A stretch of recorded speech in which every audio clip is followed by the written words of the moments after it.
面对已经沦落为魂殿走，天火尊者要给萧炎当1年保镖。本已亡命的寒风再次现身，萧炎在大体贤最后的归属仍是悬念。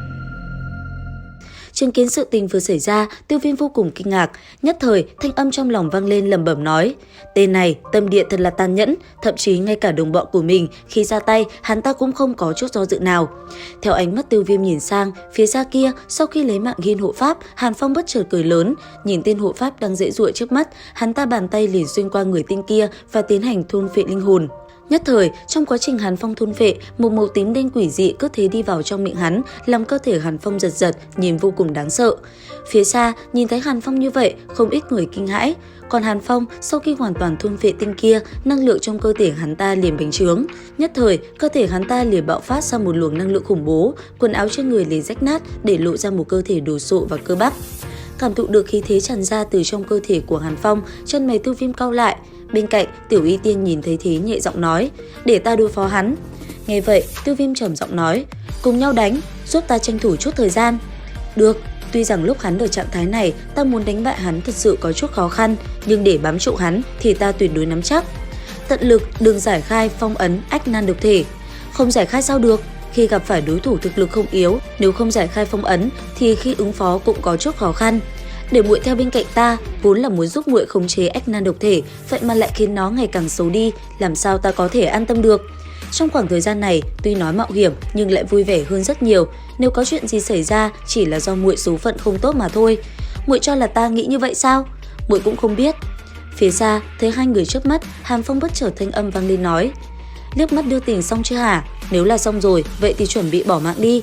Nghe vậy, Tiêu Viêm cùng Tiểu Y Tiên đồng thời hướng ánh nhìn về phía Hàn Phong. Sau đó, thân hình nữ nhân kia liền tiến về phía trước, cầm trường kiếm trong tay, mang theo sự lạnh lùng, sát ý trong cơ thể nàng liền bạo phát. Nhìn Tiểu Y Tiên đã động thân, Tiêu Viêm khẽ thở ra một hơi, ánh mắt hờ hững nhìn Hàn Phong một cái. Sau đó, chậm rãi lui về phía sau, thanh liên địa tâm hỏa, vẫn lạc tâm viêm, thậm chí kia cốt linh lãnh hỏa cũng theo đó mà lặng lẽ hiện lên. Nhìn dị hỏa quanh thân Tiêu Viêm, Hàn Phong cũng hiểu hắn muốn làm gì. Ngay lập tức, hắn ta liền lao tới công kích. Đáng tiếc, ngay khi Hàn Phong vừa đánh tới, trường kiếm trong tay Tiểu Y Tiên đột nhiên lóe lên. Sau đó, một cỗ kình lực tỏa ra, trần bay Hàn Phong ngược lại. Tiếp theo, thân hình phóng nhanh về phía trước, trong chớp mắt, nàng đã liền xuất hiện chắn trước người Tiêu Viêm và cùng Hàn Phong giao chiến.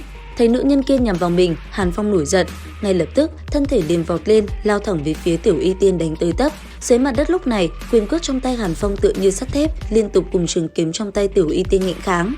Nhất thời, mỗi lần hai người va chạm, từng tia lửa điện lóe lên làm nơi đây như sáng rực. Có thể nói, tốc độ của họ là cực nhanh.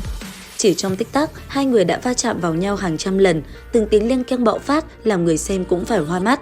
Lúc này, cho dù Hàn Phong muốn thoát khỏi công kích của Tiểu Y Tiên cũng không được nữa, hắn ta phải liên tục đón nhận công kích của nữ nhân kia và chống đỡ cũng đã mệt mỏi lắm rồi. Bởi vậy, phía xa kia, Tiêu Viêm vô cùng thoải mái ngưng tụ lực lượng, nhất thời, giữa ngực anh ấy, năng lượng đã ngày càng bạo phát mạnh hơn. Thế nhưng, sắc mặt Tiêu Viêm cũng trở nên trầm trọng. Cảm nhận được dao động mãnh liệt tới từ Tiêu Viêm, Hàn Phong lựa thời cơ cũng liền tiếp cận công kích. Đáng tiếc, Tiểu Y Tiên như tia chớp, thoáng chốc nàng đã chắn trước người nam nhân kia và đánh về phía Hàn Phong không cho hắn tiếp cận. Cứ thế, hai người va chạm cực kỳ mạnh mẽ, tình thế lúc này là cực kỳ cân bằng, không có ai hơn ai.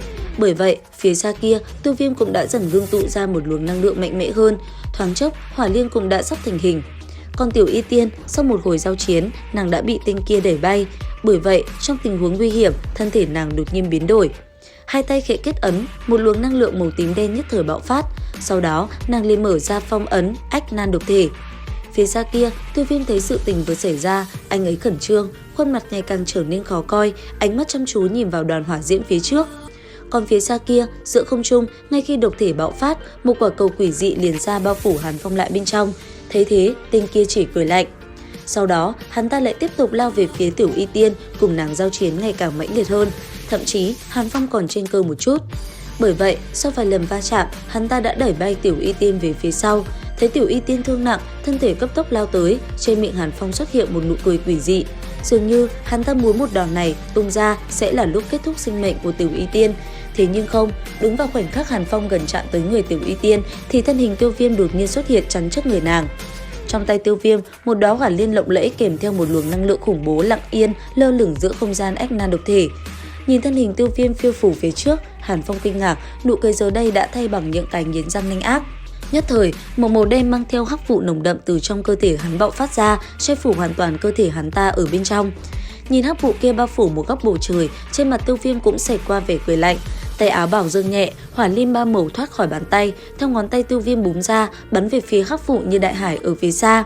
Thấy hỏa liên bay đi, Tiểu Y Tiên đột nhiên cắn nhẹ, một tia máu màu tím bắn ra, dính vào hỏa liên đang bay về phía trước. Phía dưới quảng trường, Tiêu Lệ nhìn thấy hỏa liên từ trong tay Tiêu Viêm bay ra, trong lòng cũng là cả kinh, chợt kéo Tưởng Nhiên bên cạnh, vội vàng nhanh chóng thối lui. Đối với uy lực của hỏa liên kia, hắn tất nhiên là biết là kinh khủng đến cỡ nào. Đám người Tiêu Lệ vừa mới lao ra ngoài sương cốc, trên bầu trời, đóa hỏa liên ba màu vàng theo một vệt sáng kia liền bay vào trong hắc vụ. Sự yên tĩnh kéo dài trong một cái chớp mắt. Sau đó, một tiếng nổ kinh thiên động địa ầm ầm vang lên, một cỗ năng lượng khổng lồ đáng sợ lớn, ước chừng 100 trượng, từ bên trong hắc vụ ầm ầm khuếch tán. Khói lửa khổng lồ từ trong hắc vụ hải vực ùn ùn kéo ra, trực tiếp làm cho cây cối trong khu vực xung quanh sơn cốc hóa thành tro tàn chỉ trong nháy mắt. Thấy làn sóng năng lượng khủng bố lướt qua, đám người Âm Cốt lão dùng mình nói: Lục tinh đấu hoàng mà uy lực đã khủng bố như vậy, nếu hắn đạt tới đấu tông, chỉ sợ đồng giai không có ai là đối thủ. Còn Tiêu Lệ nhìn đóa hỏa liên kia, anh ấy cũng cảm thấy vui mừng, thanh âm lẩm bẩm nói: Phụ thân, ánh mắt của người tốt lắm, tam đệ tương lai có lẽ là người xuất sắc nhất trong gia tộc chúng ta từ trước tới giờ. Phía trên thiên không, hắc ảnh lẻ loi phiêu tán, trải qua hỏa liên phát ra sự khủng bố, nguyên bản hắc vụ khổng lồ kia đã gần như hoàn toàn phá hủy. Hắc vụ phiêu tán cũng có thể lấy một loại mắt thường có thể thấy được độ tiêu tán của nó. Khi mọi thứ qua đi, nhìn kỹ lại, cánh tay Hàn Phong đã bị đứt một nửa, máu tươi đầm đìa chảy ra. Phía dưới, nhìn bộ dạng Hàn Phong như vậy, thanh âm Ưng Sơn lão nhân vang lên nói: Xem ra Bồ Đề hóa thể tiên không lấy được rồi, tiểu tử này thứ khó giải quyết, nhắc ngươi cẩn thận cũng không phải không có đạo lý. Nghe thế, Mạc Thiên Hành đáp: Theo ta được biết, hỏa liên này còn chưa phải là con bài mệnh nhất của Tiêu Viêm, nếu không khi trước làm sao địa ma lão quỷ lại trọng thương được. Nghe được lời này của Mạc Thiên Hành, Ưng Sơn lão nhân đồng tử nhất thời hơi co rút. Thế nhưng, ở trên không trung, vừa nhìn thấy Hàn Phong, Tiểu Y Tiên nhanh như chớp đã liền xuất hiện trước mặt hắn, quát một tiếng nói: Huyết vệ! Theo tiếng quát, thân thể Hàn Phong trở nên cứng nhắc, hắc vụ trong cơ thể hắn lập tức tràn ra bên ngoài. Thấy vậy, Hàn Phong ú ớ nói: Ngươi hạ độc! Lời nói hắn ta vừa dứt, Tiểu Y Tiên chỉ lạnh lùng liếc nhẹ một cái, ngón tay điểm mạnh một cái trên trán, một thanh âm kỳ quái phát ra, làn da Hàn Phong nhất thời nổ tung, máu tươi hóa thành huyết vụ, khuếch tán trong không trung. Sau đó, cơ thể Hàn Phong cứ thế rơi thẳng xuống mặt đất. Thế nhưng, trong tình huống đó, từ cái xác kia, một tia linh hồn lực lượng đột nhiên thoát ra, chui xuống mặt đất chạy trốn.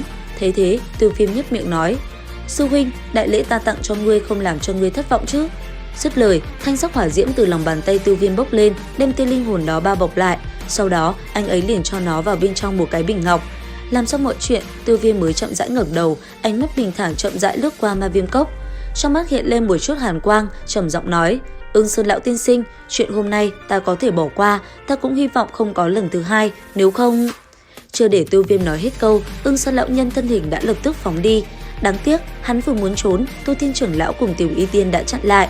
Không chỉ thế, Mạc Thiên Hành cũng bịt nốt con đường cuối cùng chạy thoát của hắn. Thế vậy, Ưng Sơn lão nhân liền hướng Tiêu Viêm nói: Thật ra, lão phu chỉ nghe Hàn Phong xúi giục, mong tiểu huynh đệ đừng hiểu lầm. Ưng Sơn lão tiên sinh có thể bỏ được Bồ Đề hóa thể tiên sao? Nghe vậy, tên kia lập tức hối cải, hứa sẽ không còn mơ tưởng đến vật kia nữa. Còn Mạc Thiên Hành, hắn ta cũng được Tiêu Viêm đưa cho thuốc giải và rời đi. Đến đây thì hết tập 87/5 đấu phá thương khung. Xin chào và hẹn gặp lại!